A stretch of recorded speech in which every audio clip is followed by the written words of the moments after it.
இஸ்ரவேல் தேசத்தார் எகிப்திலிருந்து வெளியேறிய சில நாட்களில் தேவன் கொடுத்த 10 பிரமாணங்களே இந்த 10 கட்டளைகள் ஆகும்.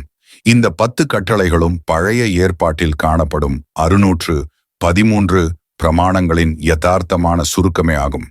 இதன் முதல் 4 கட்டளைகள் தேவனோடு நமது உறவை பற்றியது. மற்ற 6 கட்டளைகள் மனிதர்களோடு நமது உறவை பற்றியது. 1. என்னையன்றி உனக்கு வேறே தேவர்கள் உண்டாயிருக்க வேண்டாம். 2. ஒரு சொரூபத்தை ஆகிலும் யாதொரு விக்கிரகத்தை ஆகிலும் நீ உனக்கு உண்டாக்க வேண்டாம். 3. உன் தேவனாகிய கர்த்தருடைய நாமத்தை வீணிலே வழங்காதிருப்பாயாக. 4. ஓய்வு நாளை பரிசுத்தமாய் ஆசரிக்க நினைப்பாயாக. 5. உன் தகப்பனையும் உன் தாயையும் கனம் பண்ணுவாயாக. 6. கொலை செய்யாதிருப்பாயாக. 7. விபசாரம் செய்யாதிருப்பாயாக. 8. களவு செய்யாதிருப்பாயாக.